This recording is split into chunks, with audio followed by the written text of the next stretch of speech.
नमस्कार दोस्तों। जब तक आदमी जिंदा है ठेकेदारी बिजनेस चलता रहेगा, दौड़ता रहेगा। और ये बिजनेस जिस आदमी ने एक बार शुरू कर दिया, 3 साल तक जो आदमी इस स्ट्रगल में सारी परेशानियों को झेलते हुए ये बिजनेस करता रहेगा, तो अंत तो गत्वा ये बिजनेस आपको इतना कमा कर दे सकता है कि आपके जीवन की सारी ऊंचाइयां छूने में आप कहीं अटकेंगे नहीं। अब बात आती है कि ठेकेदारी बिजनेस कैसे शुरू किया जाए। दोस्तों, राहों का ख्याल है मुझे, मंजिल का हिसाब नहीं रखता। अल्फाज दिल से निकलते हैं, मैं कोई किताब नहीं लिखता। शब्द यात्रा करते हैं दोस्तों, इसलिए पीठ पीछे भी किसी की निंदा मत कीजिए। इसलिए कई बार लोग कहते हैं ठेकेदार ऐसे होते हैं, ठेकेदार वैसे होते हैं। ठेकेदारी बिजनेस शुरू करने के लिए आपको बहुत कुछ नहीं चाहिए। मैं बार बार अपने वीडियोज में बताता हूं, यदि आप ठेकेदार बनना चाहते हैं, यदि आप नए ठेकेदार हैं, तो ये छोटी छोटी बातें आपके जीवन की दिशा और दशा चेंज कर सकती हैं, नई ऊंचाइयां दे सकती हैं। कुछ लोग कहते हैं सर, सुना है ठेकेदारी में राजनीति बहुत होती है। अरे भाई, किस बिजनेस में राजनीति नहीं होती? ये जीवन का हिस्सा है। आप जहां भी जाएंगे उस क्षेत्र की राजनीति होगी, ठेकेदारी बिजनेस में भी होगी। कुछ लोग कहते हैं सर, डर लगता है, दबंग आदमियों का हिस्सा होता है इसमें, वो दबंग आदमी किसी दूसरे को काम ही नहीं लेने देते। तो क्या सारे काम ठेकेदार दबंग आदमी ही लेते हैं? बाकी के आदमी क्या करते हैं? आइए आज मैं आपको बताता हूं वो छोटे छोटे काम ठेकेदारी में होते हैं। आपने देखा होगा आपके शहर में, गांव में नालियां बनाने का काम कौन करता है? क्या बड़े ठेकेदार करते हैं? क्या दबंग राजनेता करते हैं? नहीं दोस्तों, नहीं। ये वो शुरुआती ठेकेदार करते हैं जो नए सिरे से काम लेते हैं। 2-2 लाख, 3-3 लाख, 5-5 लाख रुपए के काम निकलते हैं। आपने तो कह दिया बड़े ठेकेदार करते हैं। अरे बड़े ठेकेदारों की सीमा होती है, वो इतने करोड़ से नीचे काम नहीं ले सकते, तो उसमें कौन लेंगे फिर? इन नालियों के काम 2-2, 3-3 लाख के कौन काम करेंगे? वो छोटे ठेकेदार जिन्होंने शुरुआती लाइसेंस बनवाया है, वो 10B पर काम ले सकते हैं। अब बात आती है 10B क्या होता है। ये अधिकारी की मर्जी पे होता है कि अधिकारी चाहे तो ये काम जल्दी करवाना है, किसी भी ठेकेदार को बुला करके। जो अधिकारी जानता हो कि हाँ ये आदमी काम करता है, जानता है, काम कर सकता है, अपने भी आप पे काम दे सकता है, उसको 10B बोलते हैं। मुझे उसकी सरकारी भाषा क्या है वो याद नहीं है, मगर मैं जानता हूं वो काम 10B होता है। मैंने स्वयं ने किए हैं, आप भी कर सकते हैं। और धीरे धीरे जब आप 2, 4, 5, 10 10B भर देंगे या 10B पर काम कर लेंगे, तो उस विभाग में आपकी पकड़ हो जाएगी। और जब भी डिपार्टमेंट को कोई जरूरी काम होगा, अर्जेंट वर्क होगा, तो आपको बुलाएंगे। अरे उन शर्मा जी को बुलाओ, उन वर्मा जी को बुलाओ, वो ठेकेदार जी को बुलाओ, ये अर्जेंट वो काम कर देंगे। एक बार मैं जिस डिपार्टमेंट में काम करता था, वहां पे मटका फोड़ आंदोलन हुआ था उस डिपार्टमेंट के आगे, और मेरा वहां जाना हो गया।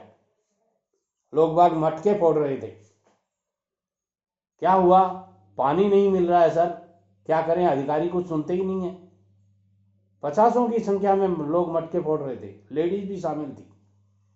मैंने उनको रोका कि मैं अधिकारी के चैम्बर में जाके आता हूं, तब तक आप ये मटका फोड़ना बंद करो, मेरा विश्वास है आपको। तो उन्होंने कहा हाँ आपका विश्वास है, तो आप, मेरा विश्वास है तो आप विश्वास कीजिए, आप आराम से लान में बैठिए।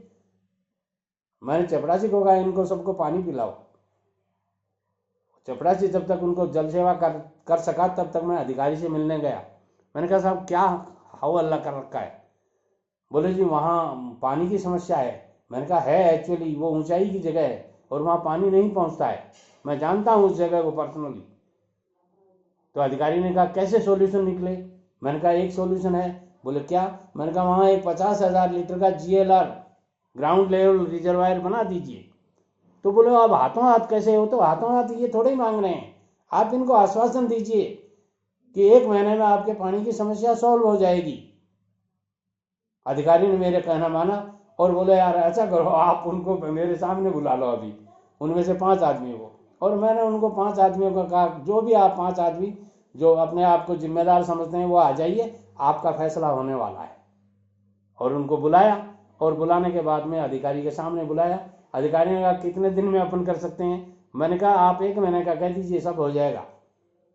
और अधिकारी ने 1 महीने का कह दिया। अधिकारी चूंकि नए आए हुए थे, उनको लोकेशन का और का ध्यान नहीं था, तो उन्होंने कह दिया 1 महीने का, और वो सब राजी राजी चले गए। मुझे कहा शर्मा जी देख लेना, आपको उधर से रोज निकलना पड़ता है। मैंने कहा हाँ चिंता मत करो आप। और वो काम 1 महीने में पूरा करवा दिया गया। दोस्तों समस्याएं ऐसे मिटी जा सकती हैं और छोटे ठेकेदार ऐसे प्रमोट होते हैं। सौभाग्य से वो काम मेरे को ही मिला और मैंने वो एक GLR 15 दिन में 20 दिन में पूरा करके एकदम सारा काम कंप्लीट करके पाइपलाइन वगैरह जोड़ जाड़ करके 1 महीने में उनको तैयार करके दे दिया। और इससे क्या हुआ? अधिकारी के लिस्ट में मैं हिट लिस्ट में आ गया। यार ये आदमी समस्या नहीं, समस्या का समाधान करता है। दोस्तों यदि आपको बड़ा ठेकेदार बनना है तो समस्या मत बनिए, समस्या का समाधान बनिए। और जो मैंने कहा था ना अभी कि शब्द यात्रा करते हैं, इसलिए पीठ पीछे किसी की निंदा मत कीजिए। ये बात इसी बात में आती है, ये कोई डायलॉग नहीं है, चुटकुले नहीं है जो मैं आपको सुना रहा हूं। यदि आप पीठ पीछे किसी की बुराई करते हैं उसका नतीजा आपको भुगतना पड़ता है।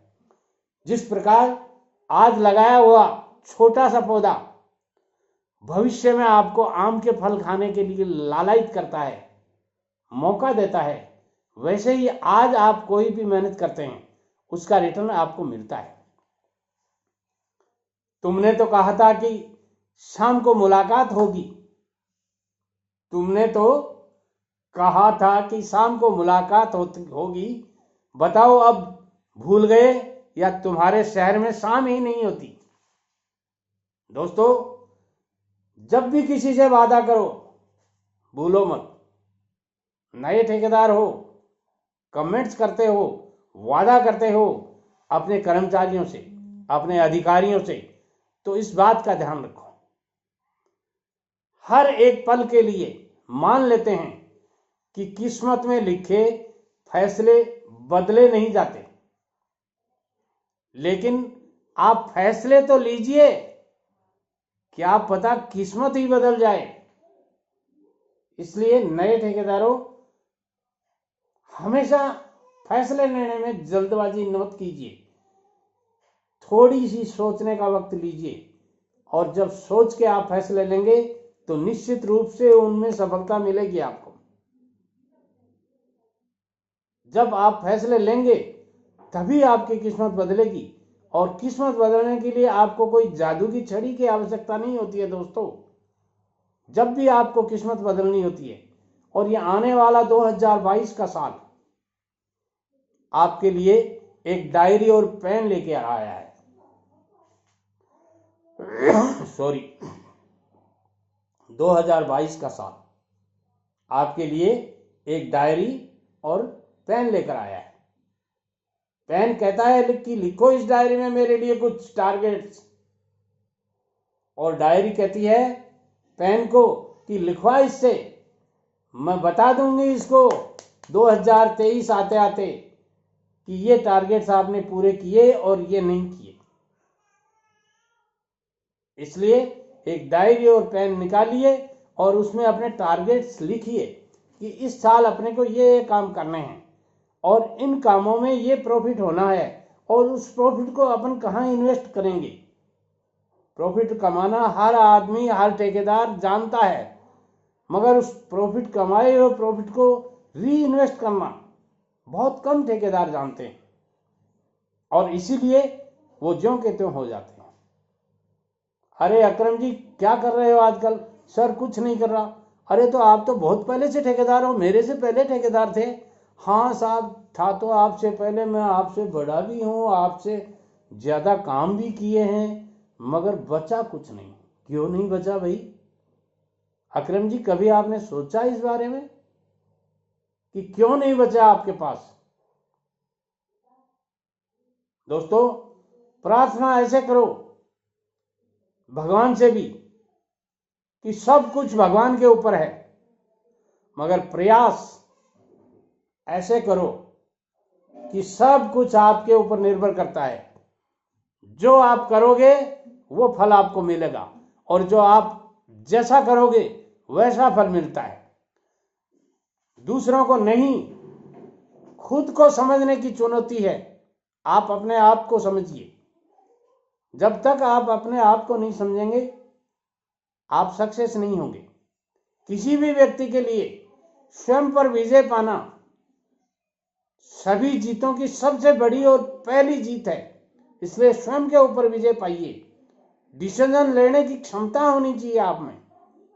पापा जी को पूछूंगा, मिस्त्री जी को पूछूंगा, ये पूछूंगा, वो पूछूंगा, तब तक वक्त निकल जाएगा। कोई किसी का इंतजार नहीं करता है।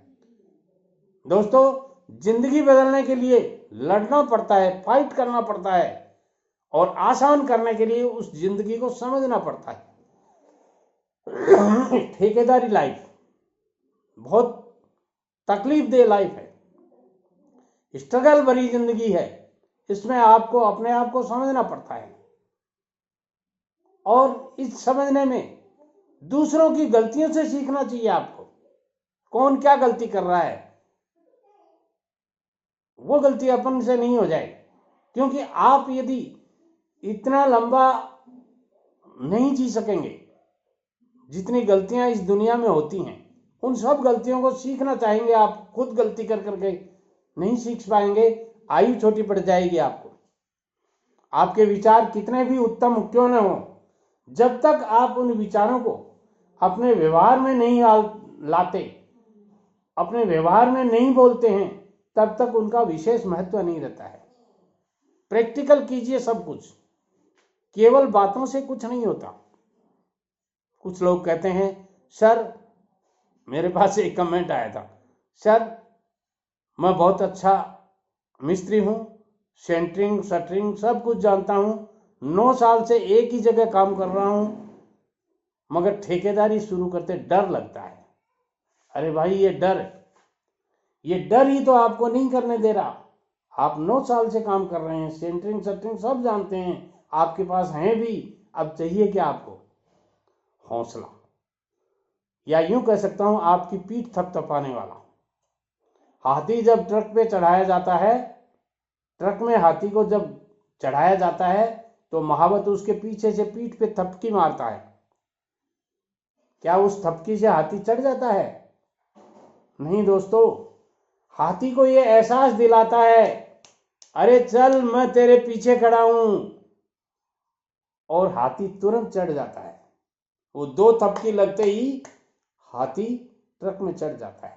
आपके पीछे कोई थपकी लगाने वाला आपका बड़ा भाई, आपके पिताजी, आपके चाचा जी, परिवार का कोई सदस्य ऐसा होना चाहिए जो आपकी पीठ के थपकी लगा सके कि बेटे मैं खड़ा हूं, तुम्हें डरने की कोई जरूरत नहीं है, तुम अच्छे से काम करो, तुम्हारी तरफ से कोई गलती नहीं हो जाए, ये ध्यान रखो, आप निश्चित रूप से सक्सेस हो जाओगे। चुनिए ऐसे आदमी को, जरूर है आपके आसपास कोई आपका रिलेटिव, कोई आपका परिवारजन, कोई आपका दोस्त ऐसा बन सकता है। वीडियो पसंद आता है, लाइक शेयर और कमेंट कीजिए। नमस्कार। चैनल को सब्सक्राइब नहीं किया हो तो जरूर कर लीजिए। आने वाले बहुत से वीडियो से आप वंचित नहीं रह पाएंगे। नमस्कार।